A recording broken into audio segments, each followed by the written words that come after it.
Hi 3JS. Let's start our art lesson. So to begin with, I'm going to show you that I set myself up with what I need to begin, which is music that makes me happy, Harry Chapin.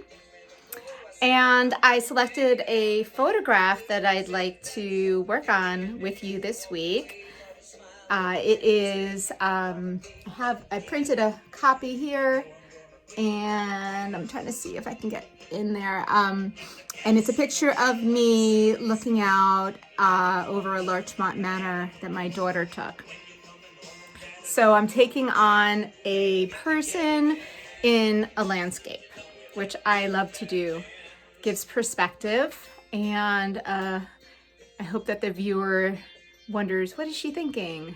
What is she looking out at? What is she thinking in her mind? Okay, and as you can see, I have a blank canvas here behind me. And if you don't have a blank canvas at home, feel free to use a drawing pad. Any drawing pad will do. All you need is a white piece of paper and you can create. So I have my music set up, and what I like to do is I tape my photograph right there on the canvas. As you can see, it's just up here with tape, and I can move it around as I work over the week. All I'm going to use today is a simple pencil, and what I want to do when I look at this photograph is really draw where the shapes are and where the horizon is, where the water and the sky meet, and the land and the water meet right here. So the shoreline is really important on both sides here, as well as the horizon, and the shape of the person, which is me, in the front, right here in the foreground. So I'm going to draw the lines across the middle to represent the shoreline and horizon where the sky meets the water.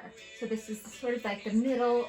If you look from the top of the photograph to the bottom, it's about the middle, a little higher than the middle is where the horizon line is, okay?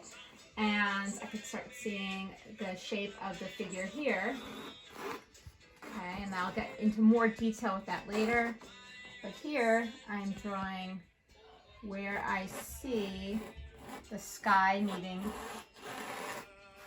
somewhere back here. And it's okay to make mistakes. It's okay to draw over, because I'm going to be painting over everything. So now that I sort of see where the horizon line is, now I'm going to draw the shoreline. And I can see the shoreline kind of goes out and comes back. So it's wider over here, and then it slowly makes its way where it meets the figure and comes back here somewhere. Okay, so we have a shoreline here.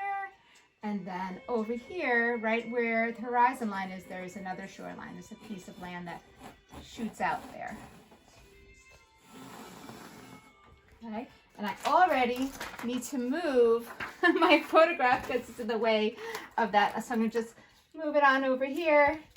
Okay, and I'm going to pay attention to this space here where there's actually, if I look carefully, there's a little bit of land here that I want to include, and then there's these rocks that are jutting out here right behind my back and my jacket, and there's the head, which almost goes to the top of the painting here,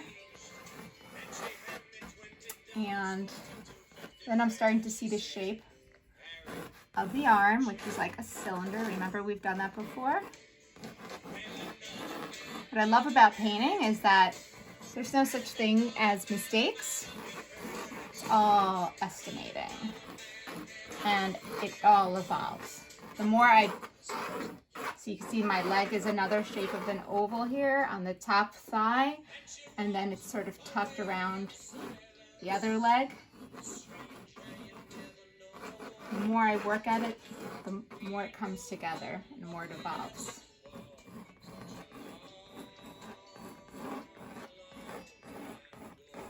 And the hair sort of sits inside the hood. And there we go. We have a figure looking out at the horizon, and we have two sets of shorelines. The next step I would think about doing is adding some more details around where this bicycle is, which sort of connects with her body.